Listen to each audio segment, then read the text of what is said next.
स्वातंत्र्य मिळून 80 वर्ष झाली, तरीही लोक जात, धर्म, भाषा, प्रांत यावर भांडतात. अजूनही शेतकरी आत्महत्या करतो, लहान मुले उपाशी झोपतात, स्त्रिया रात्री घराबाहेर पडायला भितात आणि आपण काय करतो? फेसबुक, इंस्टाग्राम यावर देशप्रेमाच्या पोस्ट टाकतो, व्हॉट्सअपवर झेंड्याच्या इमोजी टाकतो. बस झालं आपलं कर्तव्य. हे देशासाठी आहे का? हे देशद्रोह नाही का?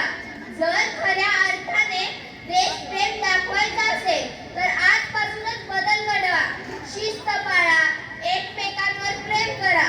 मित्रांनो, स्वातंत्र्यानंतर आपला भारत देश कृषी विज्ञान, तंत्रज्ञान, खेळ, साहित्य इत्यादी क्षेत्रात चांगली प्रगती करू लागला.